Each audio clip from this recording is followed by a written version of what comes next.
We here, we back, we live, we active, jabbing y'all in the face with content. It's your boy, Mr. Von Channel Sweatbox. I want to say what's up to everybody tuning in. Today, we got some UFC to talk about. That's right, over the weekend, UFC had UFC on Fox 23. It was a good card. But aside from that, there's also some UFC news we want to talk about. I want to talk a little bit about UFC 208 coming up.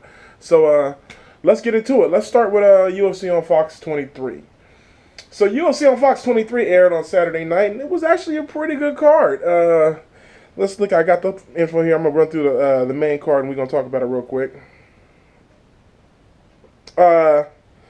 So basically, the main card started out with Jason Knight versus Alex Bruce Leroy Caceres. And this was a good fight, man. I like Alex Bruce Leroy Caceres. He's always a gamer. He's always a good fight. He's been up and down in his last couple. He's been struggling in his last couple fights. This loss makes it, I believe, 2 in a row for him as far as losses. But he puts on some entertaining fights. And as far as Jason Knight, this was his first UFC fight, and he made a good debut. I mean, choking out. He was able to choke out Alex in the second round, I believe it was. I believe it was the second round.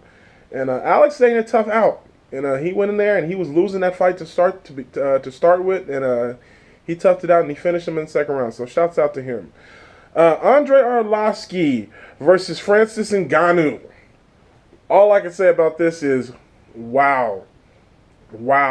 Francis Ngannou is a monster. This dude is going to be a problem in the heavyweight division, man. I mean, we all know Arlovski is 757 years old, and he's got about 3,642 fights under his belt. But still, Ngannou looked impressive. I mean, he looked really impressive. So I don't want to take anything away from him because Arlovski's a vet. And Arlovski's been in there with the best. So shouts out to Ngannou for looking really impressive in that fight. I'm looking forward to seeing what he's going to do in the future. Dana White's really high on him. He says he predicts him being a champion, and I can see that. That dude he's got all the tools, man.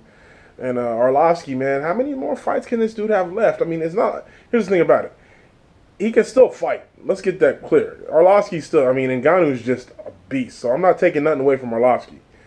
He ain't got nothing left to prove though.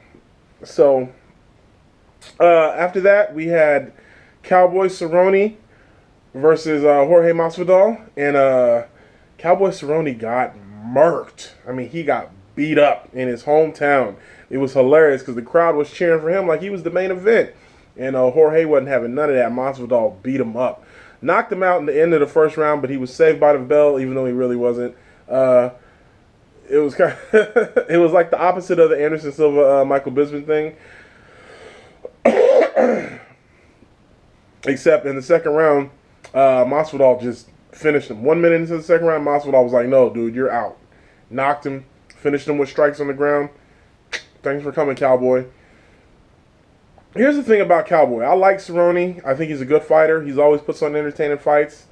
But the thing about he'll go on a 4 or 5 fight win streak, and then when he gets after that 5 shot, he'll be in a position for either a title eliminator or a title shot or a big main event fight, and then he chokes.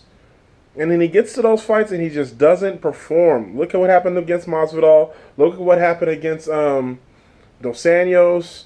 Look what happened when he fought Nate Diaz. I mean, man, this dude has losses on his. I mean, and that's not taking anything away from those guys who beat him. It's just that, man, is Cowboy going to be relegated to a gatekeeper? Is he never going to be champion? And if you ask Cowboy, he'll say, I don't care about championship. I'm in it to make money, which I believe, which is why he fights every other week.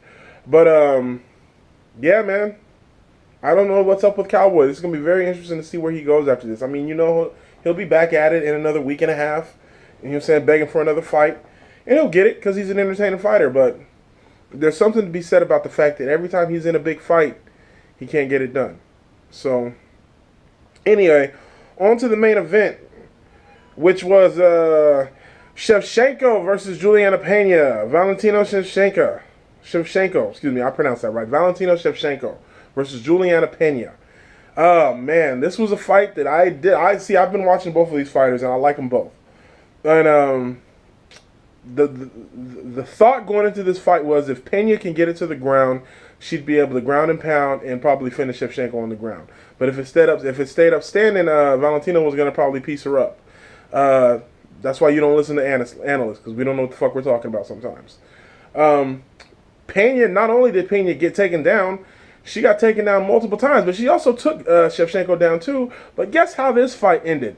Shevchenko finished Pena with an armbar. And it was pretty too, man. I gotta give her props, man. This is the thing about being a mixed martial artist. You gotta be, the key word is mixed. You gotta be able to be good in multiple disciplines. So, shouts out to Shevchenko for putting out a huge victory. That was a good one. So she's gonna fight Amanda Nunes next, and good luck with that one, because Amanda Nunes is a problem. That girl's a problem. She's nice with it. She's nice with them hands, man.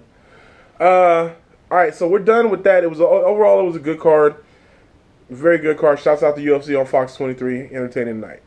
Let's move on. We got Fox. We got UFC Fox. We got UFC 208 coming up, and on that card,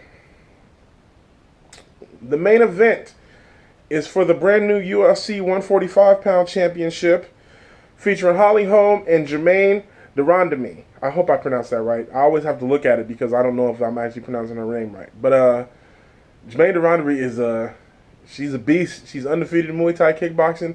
Holly Holm's record in boxing is very clear. She's an excellent striker herself. This is going to be a stand-up bout.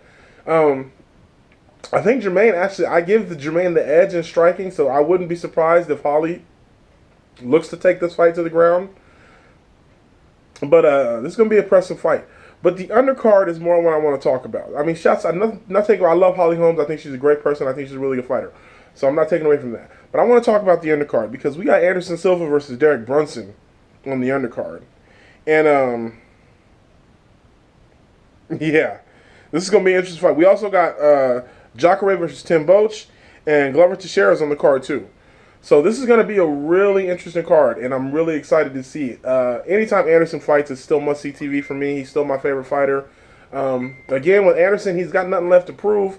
So I don't know why. I mean, he says he's fighting because he loves to fight. I mean, so I'm not mad at him for that. People still like to see him fight. And he's still a very dangerous striker. You look at his last two fights against Cormier and Bisping. Against Bisping, a lot of people thought he won that fight, including me. I really think he won that fight. And against Cormier, he took that fight on literally like 2 days' notice. Came in super out of shape, was not ready to fight, and he still went the distance with Cormier. Granted, I'm not saying he won that fight. He absolutely lost the fight. But he took Cormier the distance, and in the third round, he had Cormier hurt. Hurt him with a knee, hurt him with some punches. But, so Anderson still got some gas left in the tank, and this is going to be an interesting fight.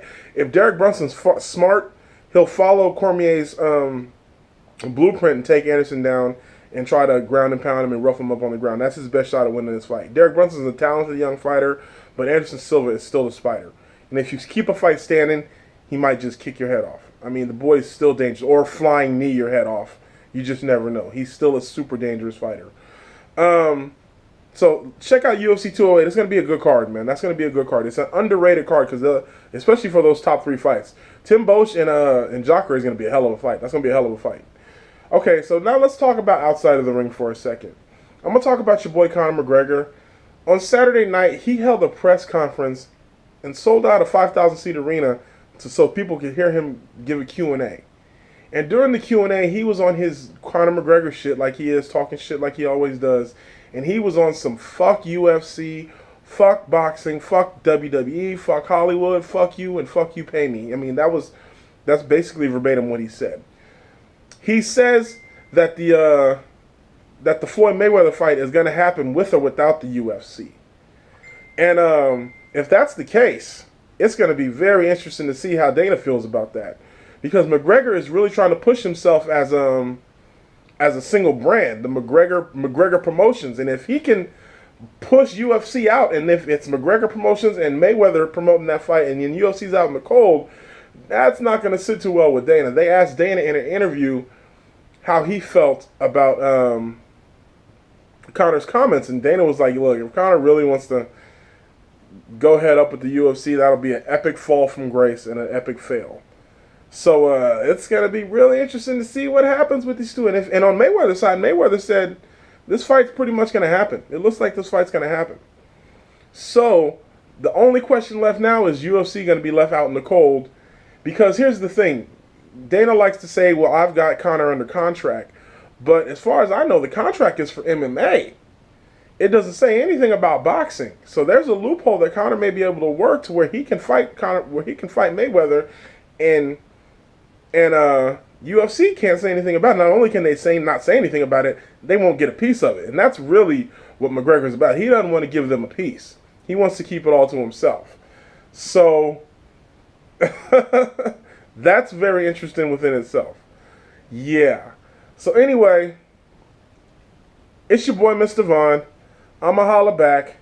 You know the deal. I just wanted to keep y'all informed on everything in UFC that's going on right now. But make sure you guys like, share, and subscribe. I'm here every day, man. We uploading this product for y'all. We keeping it moving, uploading this product like we moving it. You know what I'm saying? Like we moving it, if you feel me. All right, man. Until next time, it's your boy. Holla back. 100, y'all. Peace. In high society, if your love's so real, it's good enough for me. Long as you need somebody